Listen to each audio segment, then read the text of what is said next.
at the request of my aunt, she asked him if I could come up to Oklahoma to stay with Grandma, so Grandma would have someone there in case of problems or anything happening. And my dad said yes. So I went to Oklahoma, and I went to high school a couple of years, and then the lady at the telephone office, the local telephone office, which is a local switchboard room no bigger than this, it was very small, and she asked if I would like to be an operator, and I said, yeah, after school and on weekends. And as a matter of fact, I always filled in for them when they were on vacation. I just stayed up at their house and run the switchboard and so forth. And then after graduation of high school, I asked my aunt and uncle had moved back to Grandma's area. And matter of fact, they brought their trailer house back there. They put it in the back lot. We had a space back there. So, and they said, well, but now that we're here, we're going to be here, and we'll be here with Mama. That's what she called her mother. And I said, you will be able to do something else if you like. And I said, well, I'm thinking on that, and I'm trying to decide exactly how it is. A lot of the girls had gone to Dallas to work, but and I liked Dallas, okay, but I just didn't think I'd like working there. I don't know, and then one day my aunt and uncle had been off on shopping or something, and she came home and said, oh, I saw the most interesting sign out on the highway. It said, Uncle Sam wants you. And she said, I knew he didn't mean me. So she said, I think it means you. So I said, okay. So, and she said, I think she had written the 800 number down and everything. So, because I didn't know it, and so she called, she gave it to me, and I called it, and he came up from Denison, Texas, and interviewed me and took my application, and I had my Social Security card, but I did not have a driver's license, even though I was close to 21. I was 20. And to get into the Navy, I would have had to gotten my dad's permission or my guardian. My grandma could have maybe have given her that, but that was no legal papers. So my dad, I sent my papers down to my dad, and he signed them. Didn't even ask me why. And I guess he thought I knew what I was doing. So anyway, I got the papers, and then I gave them to the recruiter when he came back up, and then in about, say probably 5-6 weeks, I got a notice and vouchers, train tickets, so forth, to go to report in Dallas. So I went to Dallas and went and that we all traveled by train at that time. But we were, I'm not really certain on how I knew where to get to, but I think I know from any other experiences that they usually have like someone that meets you, and like when you're going somewhere, they do it at at the airports now when you come in on a plane. But at that time it was train, so he had to know where I was coming into, and so they brought myself, and I think there were 2 or 3 that came in at the same train, and then there was a room full of them when I got there. I couldn't believe that many people, ladies. And so they took us to dinner, they took us out, put us up in our hotel, and then the next morning we came in and we had to get our physicals, and we got weighed and so forth, to make sure you have to be a certain weight. And I weighed 104 pounds. So the guy said, just eat some bananas, and in the morning, so you don't lose any weight.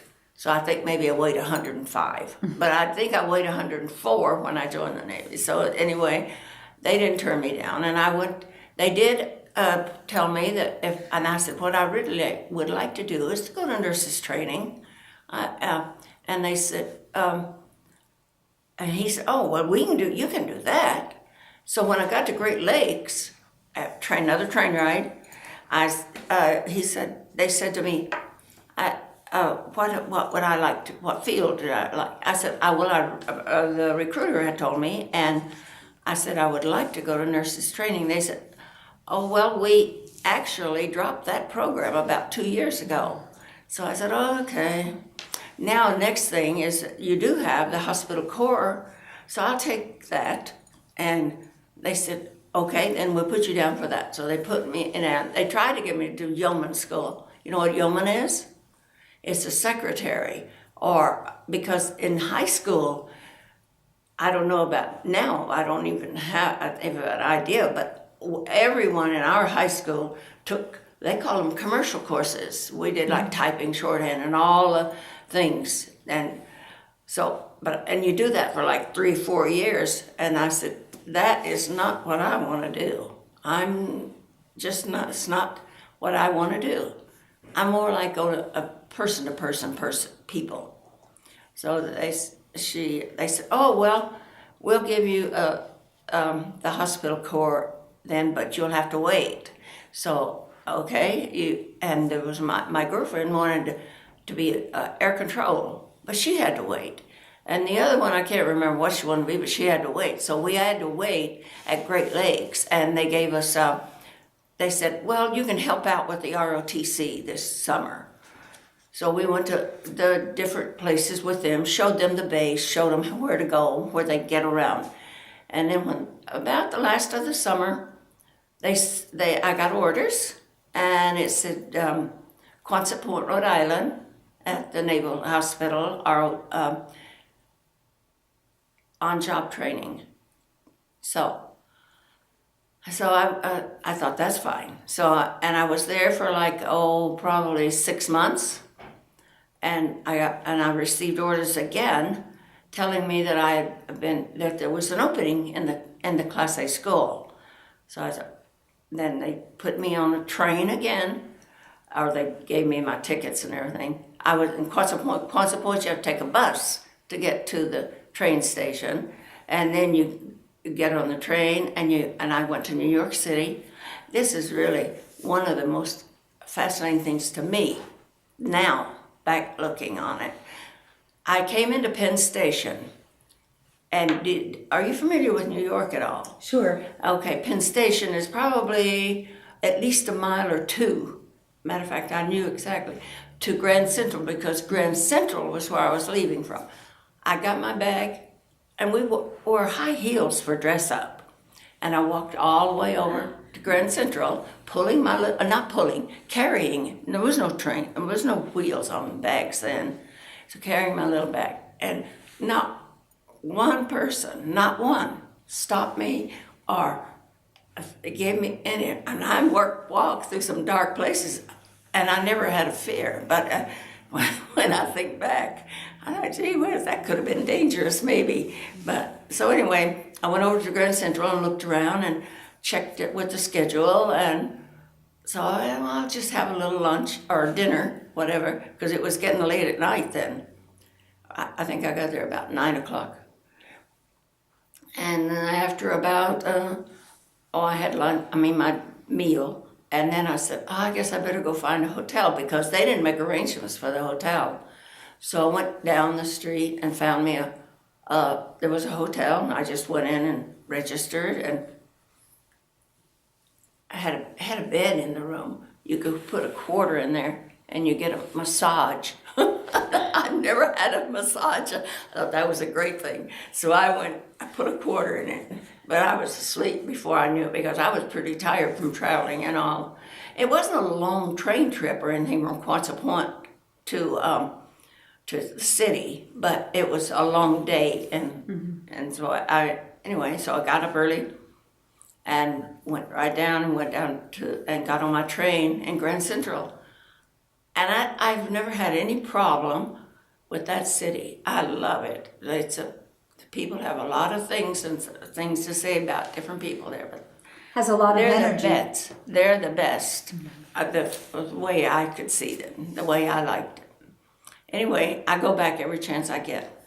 But my train went on off to finally Chicago, Illinois. So in Chicago, I had vouchers. Vouchers mean you have passes that are prepaid by the government, so you can take a cab to where you need to go. So I took a cab from the close from as close as we could get on the train to Great Lakes, and I just the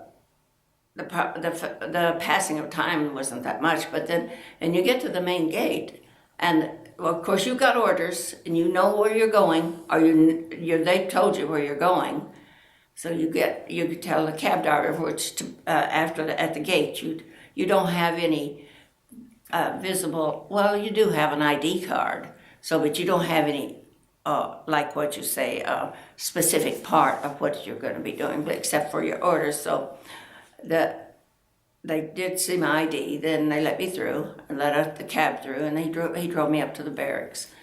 And it was kind of late at night. Matter of fact, the doors was locked already, so then someone had to come leave me in. And after that, and every day was a daily routine thing. Going to school, and just hanging out with the kids. We had great rooms, great barracks, and a huge common area that was really good, which was one of the things in Quonset Point. We had this beautiful home that someone had given the Navy. And there were I think 17 or 18 of us living there, but we each had our own room. And then we had this huge common area downstairs. These people probably entertained a lot, because some of the homes in Rhode Island are huge, and the famous train guy. He had a home and everything over in Newport, and that was across the bay. But I'm backtracking here. I know now. you are, but tell me a little bit more about Chicago. You were training there. I trained there, yeah, and we had weekend. First, the very first training in Chicago, my boot camp, our recruit training, we got one liberty, and they would let us go into Chicago or wherever we wanted to go. You could have gone the other direction and gone to Racine, Wisconsin, or somewhere over in there. But most of us went to Chicago because and Chicago people were really good. They were always friendly, and they invited you into their homes. But we had on a uniform. Everybody had to wear their uniform. Once you couldn't go into civilian clothes on weekends. You still had to wear it. So everyone was really good to us. How long did that training last? The basic is about 12 weeks. Okay. Yeah, and then the Class A school that I was going back to Chicago for was also 12 weeks.